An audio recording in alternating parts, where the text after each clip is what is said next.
नमस्कार दोस्तों, बहुत बहुत स्वागत है आपके हमारे YouTube चैनल पढ़ते रहो विद आर रंजन पर। आज हम लोग एडुटेरिया का बिहार एसएससी CGL 4 का सेकंड सेट करेंगे, ठीक है ना। चलिए हम लोग शुरू करते हैं। अम्लीय वर्षा के संबंध में सर्वप्रथम किसने व्याख्या की थी, ठीक है। तो अम्लीय वर्षा के संबंध में सबसे पहले जो व्याख्या की थी वो रॉबर्ट ए स्मिथ ने की थी, ठीक है ना। रॉबर्ट ए स्मिथ जो थे वो उनको अम्लीय वर्षा का जनक माना जाता है। स्कॉटलैंड के थे और रसायन विज्ञान के बहुत बड़े ज्ञाता थे, ठीक है। इन्होंने ही सबसे पहले इन्होंने सबसे पहले अम्लीय वर्षा का शब्द का प्रयोग किया था, ठीक है। नेक्स्ट क्वेश्चन देखिए, भारत का पहला बायो बैंक कहाँ स्थापित किया गया है। तो पहला बायो बैंक भारत का स्थापित किया गया है Padmaja Naidu Himalayan Zoological Park, Darjeeling, Paschim Bangal में, ठीक है। पहला ये भारत का बायो बैंक है, ठीक है। और आप लोग नोट करिएगा कि बायो बैंक को फ्रोजन जू के नाम से भी जाना जाता है, ठीक है। चलिए तीसरा देखिए, भारत किस वर्ष रामसर संधि में सम्मिलित हुआ। तो भारत सबसे पहले रामसर संधि में सम्मिलित हुआ फरवरी 1982 में, ठीक है ना। रामसर संधि, और इसके बारे में आप जानते ही होंगे कि रामसर कन्वेंशन जो हुआ था 1971 में, ठीक है ना।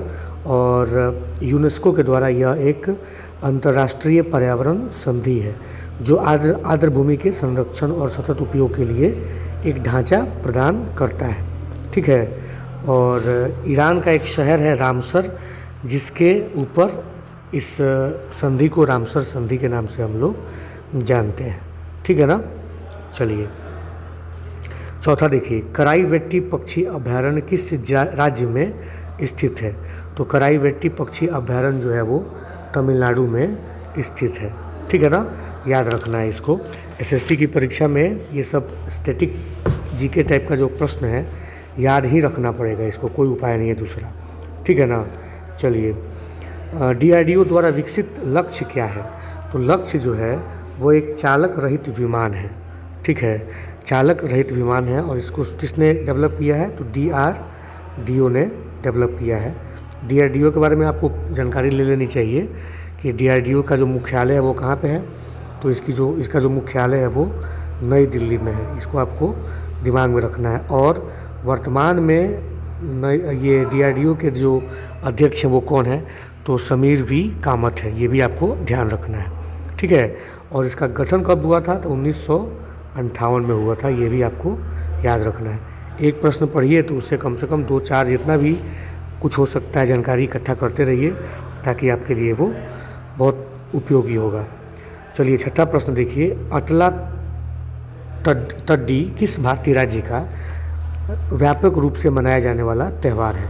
तो ये जो अटला तड्डी त्यौहार है ये मनाया जाता है आंध्र प्रदेश में, ठीक है ना। आंध्र प्रदेश में मनाया जाने वाला यह त्यौहार है, आंध्र प्रदेश और तेलंगाना, ठीक है। और ये कार्तिक महीने में, अक्टूबर-नवंबर के महीने में इसको मनाया जाता है, ठीक है। और ये जो है विशेषकर अविवाहित जो महिलाएं होती हैं, महिलाएं नहीं, अविवाहित लड़कियां जो होती हैं उनके द्वारा मनाया जाने वाला पर्व है, ठीक है। सातवां प्रश्न देखिए, भारत सरकार ने देश के युवाओं की आवश्यकताओं को पूरा करने के लिए राष्ट्रीय युवा नीति कब शुरू की थी, ठीक है। तो भारत सरकार ने देश के युवाओं की आवश्यकताओं को पूरा करने के लिए राष्ट्रीय युवा नीति शुरू की थी 2014 में, ठीक है ना। 21 फरवरी 2014 डेट याद रखिएगा, ठीक है। 21 फरवरी 2014 ये डेट आपको याद रखना है। और युवा नीति, राष्ट्रीय युवा नीति जब शुरू की गई तो इसका लक्ष्य क्या हो सकता है। इसका लक्ष्य था कि हमारे देश के जो युवा लोग हैं उनको शिक्षा का अवसर, रोजगार का, कौशल विकास का, अच्छे स्वास्थ्य का, खेलकूद का सारे अवसर देना और उनको सशक्त बनाना, ठीक है ना। चलिए आठवां प्रश्न देखिए,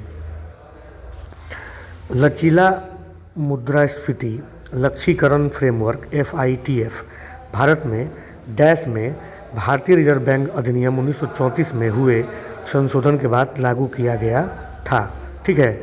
तो ये जो लचीला मुद्रास्फीति लक्ष्यीकरण फ्रेमवर्क है वो भारत में लागू किया गया 2016 में, ठीक है ना।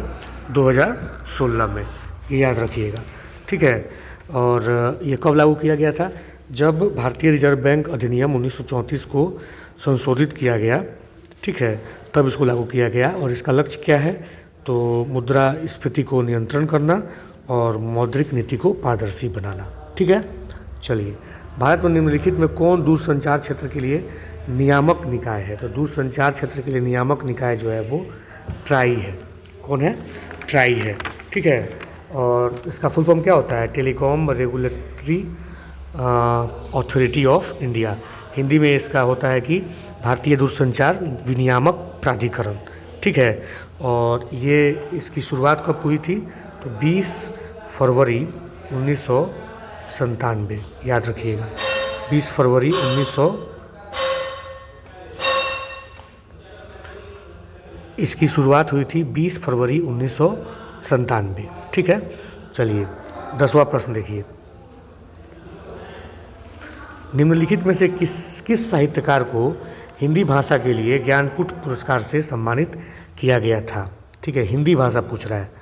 ठीक है। वैसे तो अमिताभ घोष को भी मिला हुआ है, इंग्लिश के लिए मिला हुआ है। ठीक है। प्रतिभा राय जो है, इनको मिला है तो ओडिसी के लिए मिला हुआ है। ठीक है। रघुवीर चौधरी को मिला हुआ है गुजराती के लिए। तो हिंदी के लिए इसमें से जो मिला हुआ है वो कृष्णा सोबती को मिला हुआ है, याद रखिएगा। ठीक है ना। अब कोई पूछे आपसे कि 2024 का जो ज्ञानपीठ पुरस्कार है वो किसको मिला है हिंदी के लिए, तो याद रखिएगा विनोद कुमार शुक्ल। ठीक है ना, विनोद कुमार शुक्ल, याद रखिएगा।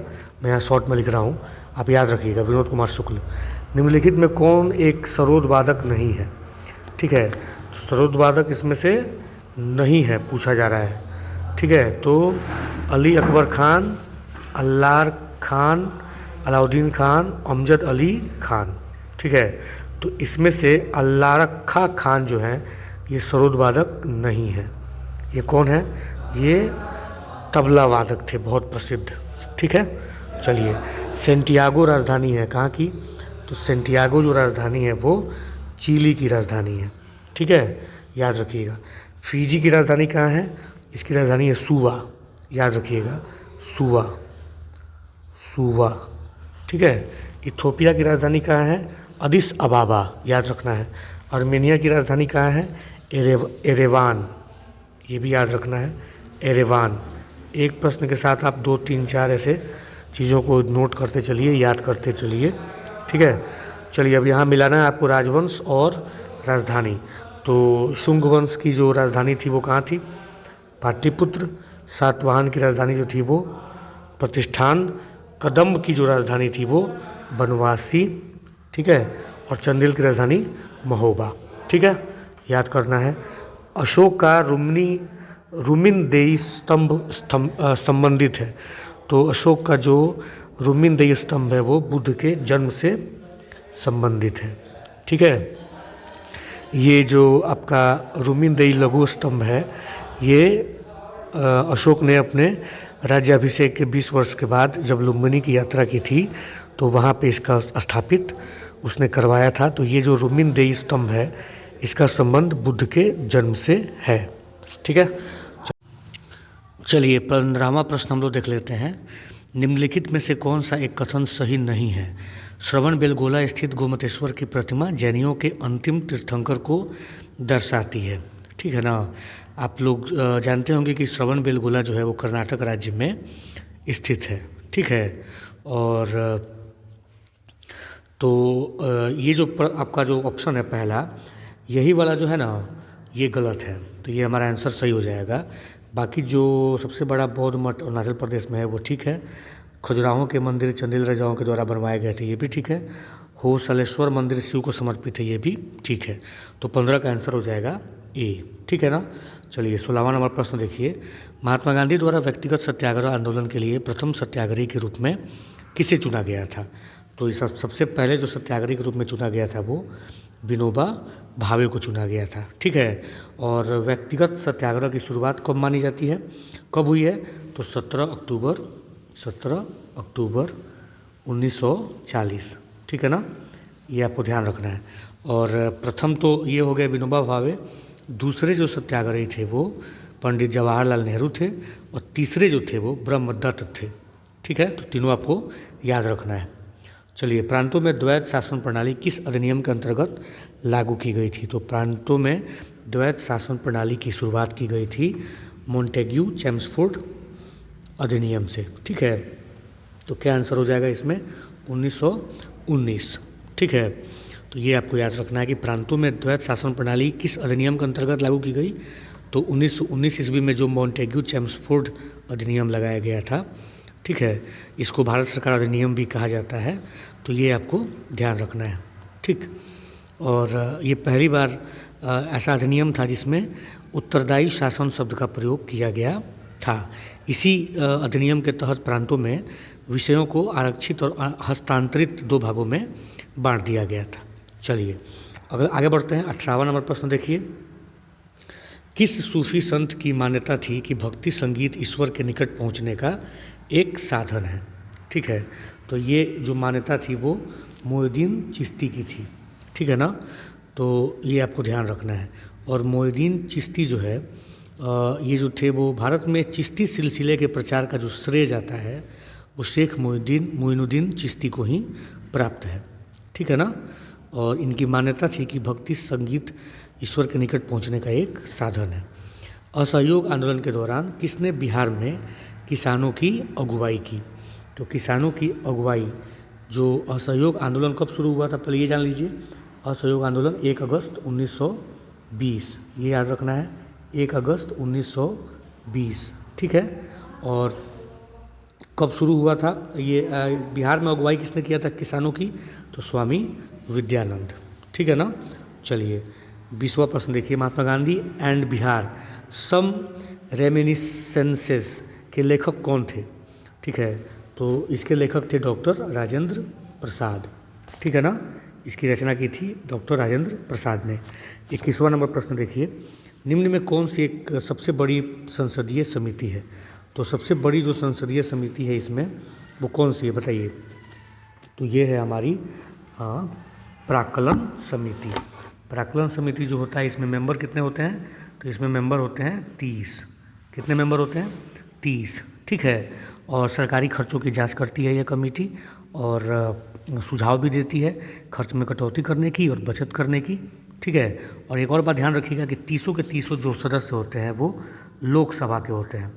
ठीक है, लोकसभा के सदस्य होते हैं, इसमें राज्यसभा से कोई मेंबर नहीं होता है। ठीक है, चलिए 22वां देखिए। विधानसभा में सीटों की अधिकतम और न्यूनतम संख्या कितनी हो सकती है? तो विधानसभा में अधिकतम सीटें जो हो सकती हैं वो 500 हो सकती हैं, और न्यूनतम जो हो सकती हैं वो 60 हो सकती हैं। ठीक है, ये आपको याद रखना है। अब आपको ये भी ध्यान रखना चाहिए कि बिहार में विधानसभा की सीटें कितनी हैं? तो बिहार में कितनी है बताइए? 243, 243। चलिए 23वां प्रश्न देखिए। निम्न में से कौन सी सरकार की संसदीय प्रणाली की विशेषता नहीं है? तो संसदीय प्रणाली की जो विशेषता होती है दोहरी कार्यपालिका होती है।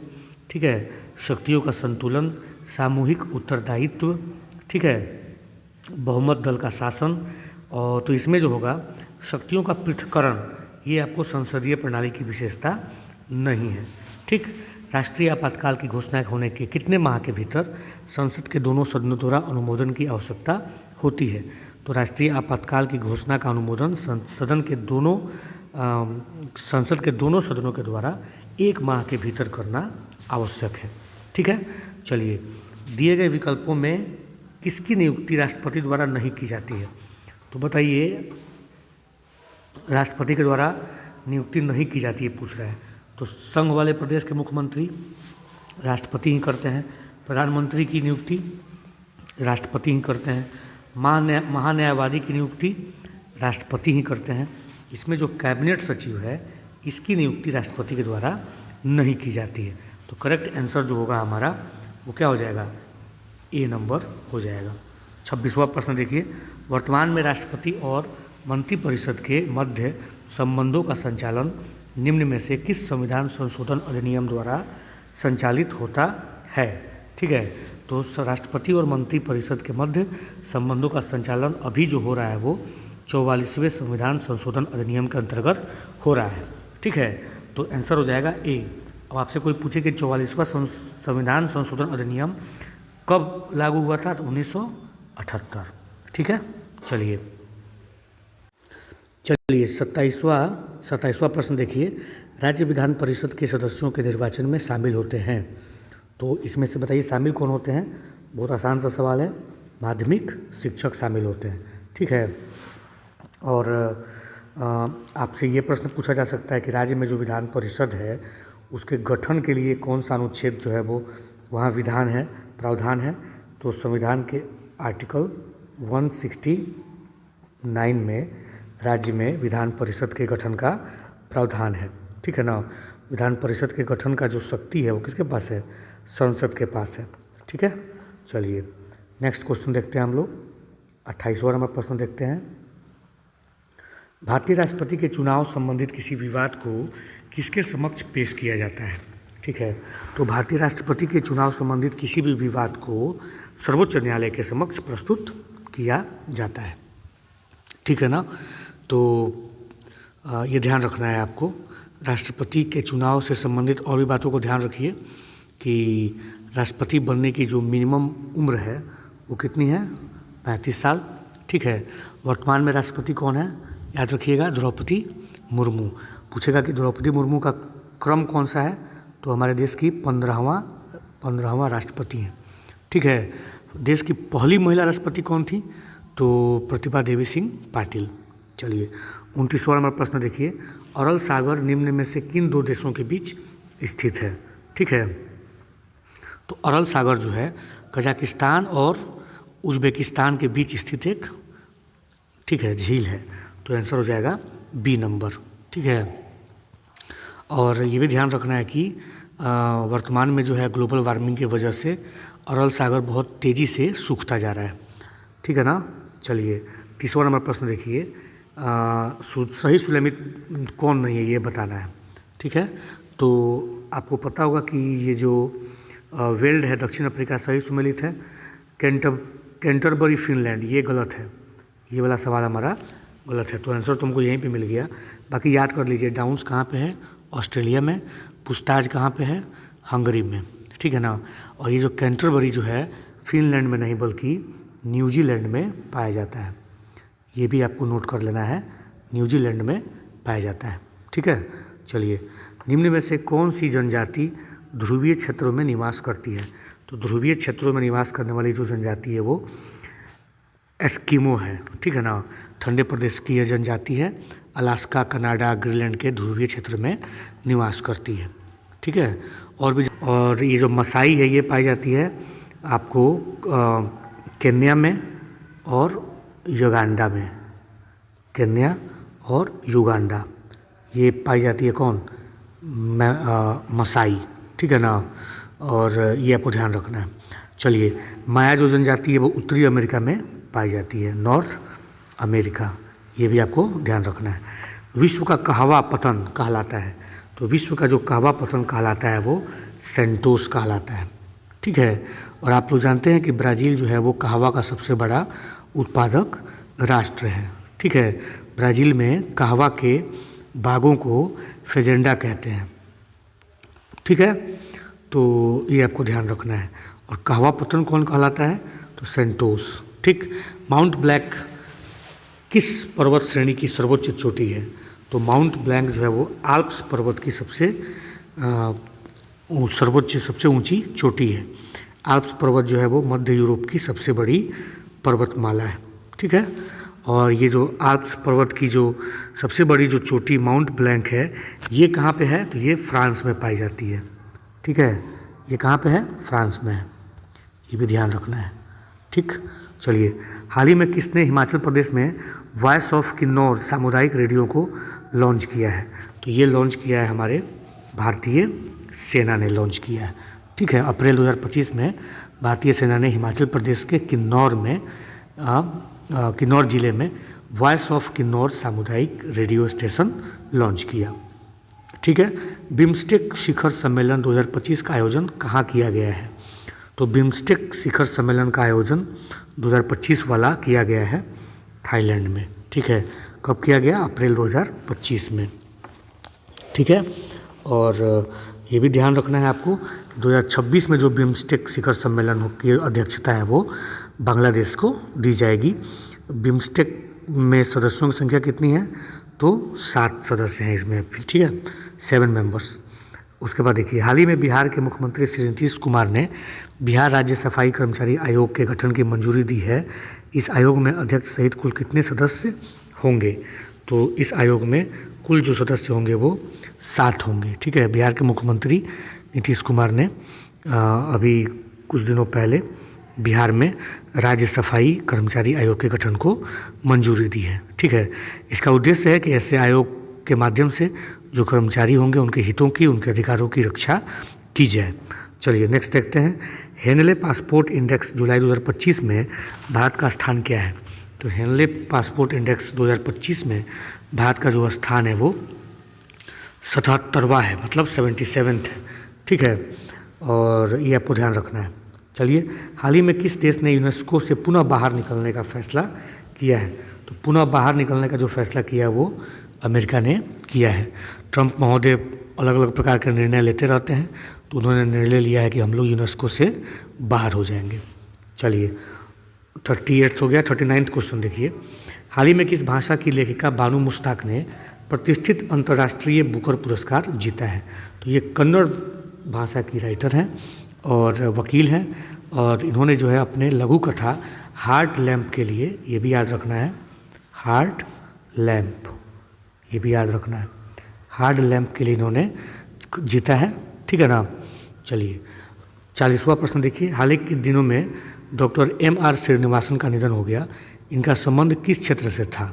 तो M.R. श्रीनिवासन जिनका देहांत हुआ है वो एक परमाणु वैज्ञानिक थे, ठीक है, और परमाणु ऊर्जा आयोग के अध्यक्ष भी रह चुके हैं, ठीक है, और 1984 में न्यूक्लियर पावर बोर्ड के अध्यक्ष भी बने थे। दुनिया का पहला वाणिज्यिक ई मैथेनॉल संयंत्र की स्थापना किस देश में की गई है। तो दुनिया का पहला वाणिज्यिक ई मैथेनॉल संयंत्र की स्थापना की गई है डेनमार्क में, ठीक है। ये पहला जो है वाणिज्यिक ई मैथेनॉल संयंत्र की स्थापना डेनमार्क में, और डेनमार्क में एक जगह है कैस्लो में इसको स्थापित किया गया है, ठीक है। और इसको यूरोपियन एनर्जी तथा जापान की मित्सुई संस्था है उसके द्वारा संयुक्त रूप से इसकी स्थापना की गई है, ठीक है। न्यायमूर्ति भूषण रामकृष्ण गवई यानी कि B.R. गवई ने भारत के मुख्य न्यायाधीश के रूप में शपथ ग्रहण किए हैं। भारत के मुख्य न्यायाधीश पर विराजमान होने वाले कौन से क्रम के न्यायाधीश हैं। तो 52वां जो ये हमारे B.R. गवई जो थे वो 52वां हमारे चीफ जस्टिस ऑफ इंडिया थे, ठीक है ना, ये आपको ध्यान रखना है, ठीक है। चलिए, प्रसिद्ध पुस्तक जनता की कहानी के लेखक कौन है। तो प्रसिद्ध पुस्तक जनता की कहानी के लेखक हैं बंडारू दत्तात्रेय, ठीक है, और ये हरियाणा के राज्यपाल हैं बंडारू दत्तात्रेय, और इन्होंने अपनी आत्मकथा लिखी है जनता की कहानी, ठीक है। म्यांमार में आए भूकंप से प्रभावित लोगों के राहत हेतु भारत द्वारा किस ऑपरेशन की शुरुआत की गई है। तो म्यांमार में जो भूकंप आया था उसके लिए भारत ने ऑपरेशन ब्रह्मा की शुरुआत की है, ठीक है ना। चलिए 45वां देखिए, लता दीनानाथ मंगेशकर पुरस्कार 2025 से किसे सम्मानित किया गया है। तो लता दीनानाथ मंगेशकर पुरस्कार 2025 से कुमार मंगलम बिरला को सम्मानित किया गया है, ठीक है। चलिए, लता मंगेशकर जो बहुत बड़ी महान गायिका थी हमारे देश की, लता मंगेशकर, उनकी स्मृति में ये पुरस्कार की स्थापना की गई 2022 में। भारतीय सेना का नया उप सेना प्रमुख किसे बनाया गया है। तो भारतीय सेना का जो नया उप सेना प्रमुख बनाया गया है वो पुष्पेंद्र सिंह को बनाया गया है, ठीक है। हाल ही में जारी आंकड़ों के अनुसार वैश्विक मत्स्य उत्पादन में भारत का स्थान क्या है। तो वैश्विक मत्स्य उत्पादन में भारत का स्थान जो है वो दूसरा है, ठीक है ना। और 2024-25 में भारत का जो मत्स्य उत्पादन है 2013-14 की तुलना में 103% बढ़ा है, ज़बरदस्त, ठीक है ना। और प्रधानमंत्री मत्स्य संपदा योजना ये जो है इसके तहत सरकार ने बहुत सारे कदम उठाए हैं जिससे कि मत्स्य उत्पादन हमारे यहाँ इतना ज़बरदस्त बढ़ा है।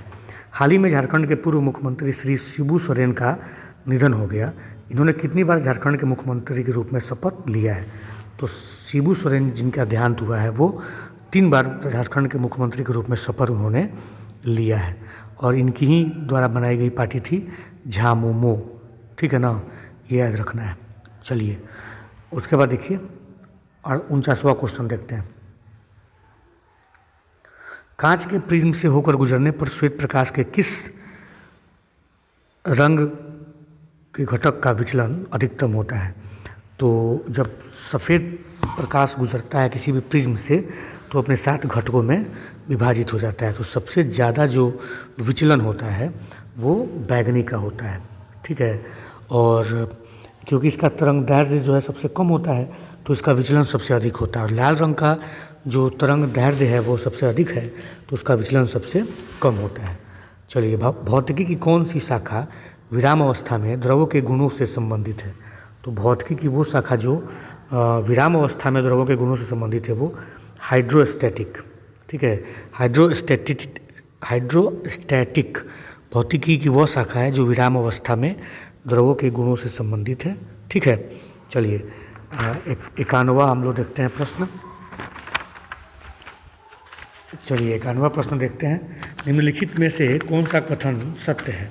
ठीक है, सत्य कथन आपको बताना है। तो प्रतिरोध तापमान से स्वतंत्र होता है। किसी चालक के टर्मिनलों के बीच वोल्टेज जितना अधिक होगा प्रतिरोध उतना ही अधिक होगा। प्रतिरोध का SI मात्रक ओम होता है, ठीक है ना। तो तापमान के से स्वतंत्र नहीं होता है प्रतिरोध, तापमान के समानुपाती होता है। जैसे जैसे तापमान बढ़ता है प्रतिरोधकता का मान भी बढ़ता है। तो पहला आपका जो ऑप्शन है वो गलत है, ठीक है। दूसरा देख लीजिए, प्रतिरोध का मान जितना अधिक होगा उस प्रतिरोधक द्वारा उतनी ही अधिक ऊर्जा का उपयोग किया जाता है, ठीक है। तो ये भी आपका जो है ध्यान रखना है कि गलत हो गया। तो ये SI मात्रक ओम होता है, यानी कि केवल तीसरा जो है हमारा, ठीक है, केवल तीसरा जो ऑप्शन है वो ठीक है, यानी केवल तीसरा जो है हमारा कथन सही है। चलिए गैल्वेनोमीटर का उपयोग किया जाता है। किस लिए किया जाता है गैल्वेनोमीटर का उपयोग? तो गैल्वेनोमीटर का उपयोग किया जाता है धारा की दिशा का पता करने के लिए, ठीक है ना।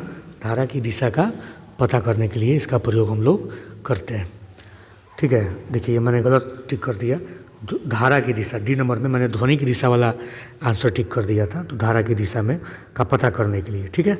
निम्नलिखित में से किसके डिजाइन के लिए आर्किमिडीज के सिद्धांत का प्रयोग किया जाता है? तो आर्किमिडीज का जो सिद्धांत था वो क्या था? किसी तरल पदार्थ में डूबी हुई वस्तु चाहे वो किसी तरल माध्यम में आंशिक या पूर्णतः डूबी हो पर लगने वाला उत्प्लावन बल उस वस्तु द्वारा विस्थापित तरल के भार के बराबर होता है जिसे वस्तु विस्थापित करता है और विस्थापित तरल पदार्थ के द्रव्यमान के केंद्र पर ऊपर की दिशा में कार्य करता है, ठीक है ना। तो पनडुब्बी डिजाइन के लिए हम लोग इस्तेमाल करते हैं आर्किमिडीज के सिद्धांत का। चलिए 54वां प्रश्न देखिए, ठोस से गैसीय माध्यम में जाने पर ध्वनि की गति पर क्या प्रभाव पड़ता है? तो ठोस से जब गैस के माध्यम में जब ध्वनि पहुंचती है तो उसकी गति जो है वो घट जाती है, ठीक है। तो आपको पता है कि ध्वनि तरंग जो होता है वो गैसों में सबसे धीमी गति से, द्रव पदार्थ में गैसों से अधिक गति से और ठोस पदार्थों में सबसे तीव्र गति से ध्वनि प्रसारित होती है। तो आंसर क्या हो जाएगा इसमें? B number. एक ऊंची छलांग लगाने वाला ऊंची छलांग से पहले कुछ समय तक दौड़ता है ताकि डैश का जड़त्व उसे लंबाई छलांग लेने में मदद करे। तो गति का जड़त्व, ठीक है ना, वो क्यों दौड़ता है? ताकि उसको गति का जड़त्व मिले और वो आदमी वहाँ से लंबी छलांग ले सके, ठीक है। चलिए परमाणु हथियार में उपयोग किए जाने वाले सबसे सामान्य समस्थानिक कौन सी है? तो परमाणु हथियार में प्रयोग किए जाने वाले सबसे सामान्य जो समस्थानिक है वो यूरेनियम और प्लूटोनियम। तो आंसर हो जाएगा ए नंबर, ठीक है। सहसंयोजक बंधन के 2 परमाणुओं के बीच बंधों की अधिकतम संख्या क्या हो सकती है? ठीक है, तो ये हो सकती है 3। कितनी हो सकती है? 3 हो सकती है, ठीक। चलिए 58वां प्रश्न देखिए, धातुओं के संबंध में निम्नलिखित में कौन सा कथन सही नहीं है? ठीक है, सही नहीं है आपको बताना है।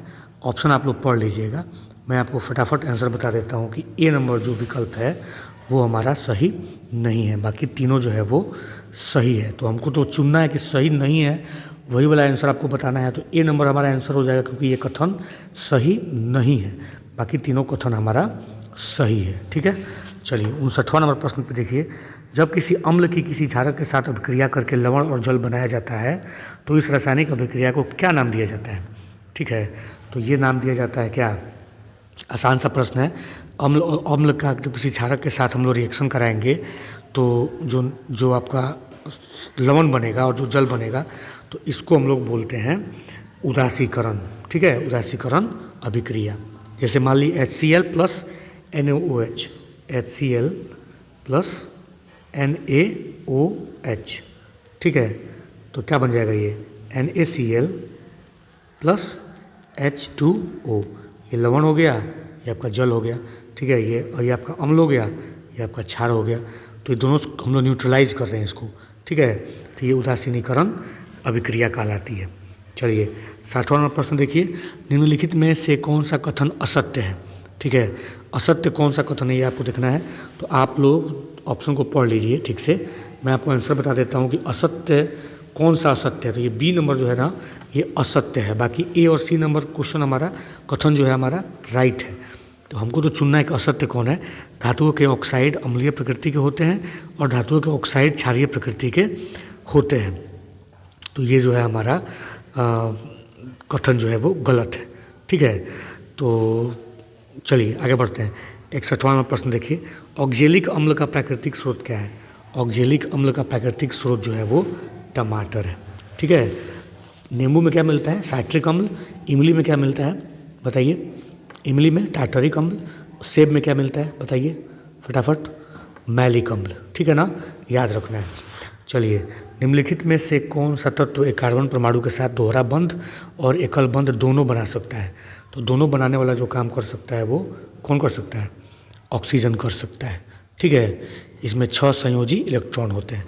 कार्बन के साथ दोहरा बंध बना सकता है, जैसे कार्बन डाइऑक्साइड। ठीक है, और कार्बन मोनोऑक्साइड का एग्जाम्पल ले लीजिए, उसमें ऑक्सीजन जो है कार्बन के साथ एकल बंध बनाता है। ठीक, निम्नलिखित में से किस यौगिक को निर्जलन अभिकर्मक माना जाता है? तो निर्जलन अभिकर्मक जो होता है वो कौन सा होता है? सांद्र सल्फ्यूरिक अम्ल। ठीक है, एक पदार्थ जो सामग्री से पानी को हटाता है। ठीक है, तो वहाँ रासायनिक प्रतिक्रिया में निर्जलीकरण होता है।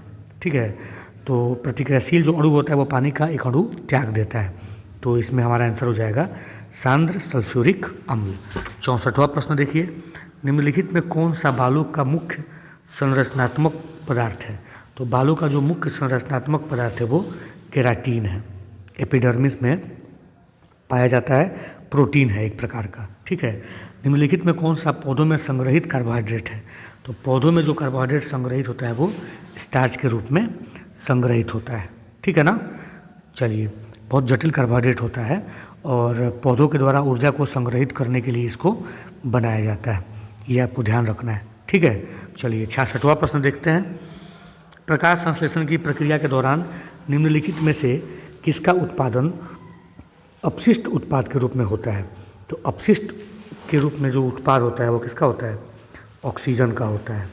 ठीक है ना, क्योंकि प्रकाश संश्लेषण में कार्बन डाइऑक्साइड, जल, सूर्य का प्रकाश, क्लोरोफिल की उपस्थिति में ये सब तो अपना प्रोसेस शुरू होगा फोटोसिंथेसिस का, प्रकाश संश्लेषण का, और अंतिम में जो है ऑक्सीजन बनाता है और ग्लूकोज। ठीक है, तो ग्लूकोज का उपयोग तो पौधे कर ही लेते हैं अपने भोजन के रूप में, तो ऑक्सीजन जो है वो उप उत्पाद है। ठीक है, चलिए 66 हो गया। अब आइए 67वें नंबर प्रश्न पे। क्या है 67वें में? निम्नलिखित में से कौन सा एक सेप्रोट्रॉफ है? ठीक है, तो सेप्रोट्रॉफ इसमें से कौन है? कुकुरमुत्ता है। कौन है? कुकुरमुत्ता है। ठीक है ना, ये जो है मृत और सड़े हुए पदार्थ से अपना भोजन घोल के रूप में ले लेते हैं। चलिए, बाकी इसमें देखिए ऑप्शन में कबूतर है। कबूतर कैसा पक्षी है भाई बताइए? सर्वाहारी है। ठीक है, शैवाल जो होते हैं वो स्वपोषी होते हैं, ये भी आपको ध्यान रखना है।